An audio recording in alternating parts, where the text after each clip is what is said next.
Now, if there's one thing I want to leave with you, I want you to just give me a few minutes of your time and listen carefully. This is for you. You, the one listening. Even in the Bible, if I'm referencing it, there is a quote about money being an answer, if not to all things, to many things. It is not enough for the continent of Africa to claim independence if we cannot claim financial independence. Out of every 100 people today who at age 60 cannot work anymore, we will struggle to find 2 who would not work but live comfortably on their own finances. So it is instructive to know that getting your degrees and your certificates and titles is great, but it's not good enough. You have to understand money in itself.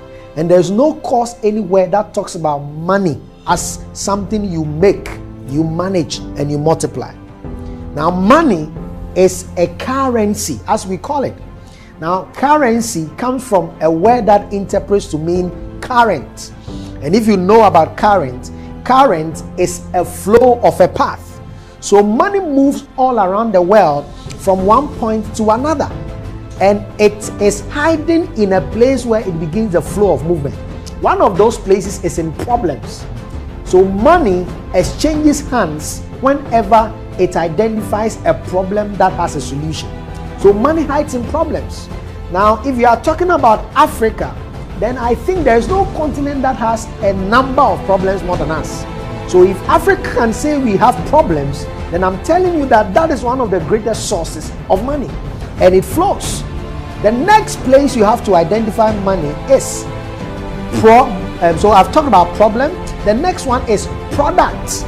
So if you identify a problem and you can find a product or a service that is an answer to that problem, again, money changes and flows. Then the last one is people. Africa can claim about 1.something billion people. So money hides in people, money hides in problems, money hides in products. If we can pick these 3 things, money would move from all the problems we have identified in Africa with solutions embedded in them as products, and they will move into the continent of Africa. But for you to benefit from it, you must be financially literate. You must know that the rate of interest on holding money is 0. So if you keep your money on you and you don't invest it, you don't put it into a venture that can grow the money, you are wasting it. Your money matters more than your certificate.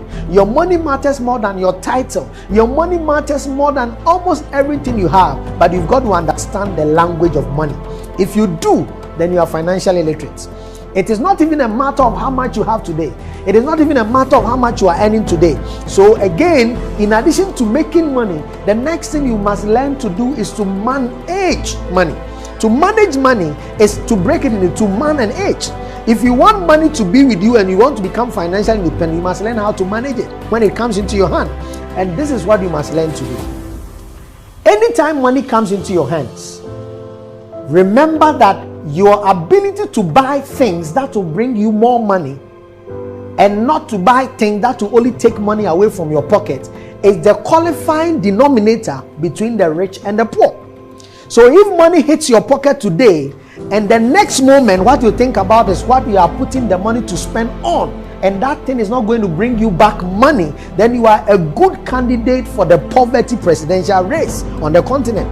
And so if you don't want to become a highly indebted poor citizen, then begin to spend more money on things that will bring you more money. You don't spend on things that will take money away from you. So if you want to tell whether you are rich or poor today, ask yourself, the money that comes into your pocket and the things you spend the money on, what percentage of those things will bring you more money, or what percentage will just take money out of your pocket? If the things you buy that take money out of your pocket are more than the things you buy that bring money to you, then you will never be rich. It doesn't matter the communion you take. It doesn't matter the prayer services you attend. It doesn't matter the tongues you speak. You are a great candidate for poverty. And remember, if you are poor, it doesn't matter how wise you are. Nobody will hear you. there was a great wise man in a city who was very wise, but they ignored his counsel. This is something in the Bible.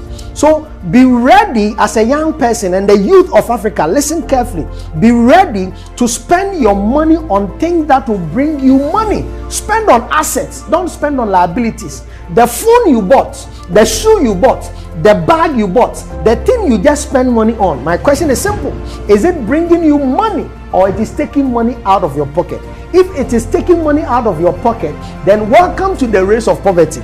If it is bringing money into your pocket, then welcome to the race of financial abundance. So you manage money. The last part is the last M, and that talks about multiplying. Money will leave you on the path if you cannot multiply what you have. And to multiply money, you must understand the principle of investment. When you multiply money, you pick your money and let that money work for you whilst you sleep. So whilst you are working for money, your money also works for you, and you multiply money. And you can do that through business, you can do that through financial instruments, you can do that through many channels, so that at the end of the month, when you get your salary from whoever is employing you, your money would have gone to the bank and had also worked and would have given you some interest. If you don't do that in Africa, remember the rate of interest on holding your money is 0. It means that if you hold your money today and you don't let it work for you, the value on the money is eaten away by inflation and you miss out. So learn about money as a currency that flows to a part of people, products, and problems, and learn how to manage it. And finally, learn how to multiply it. And when you do, this is a teaser for financial literacy. You'll be amazed that by 2030, when we are counting the top 3, top 5, top 10 young people, old people, elderly people who have a mastery over financial wealth, you'll be one of them. And I'll be looking forward to seeing you. Thank you and have a nice time.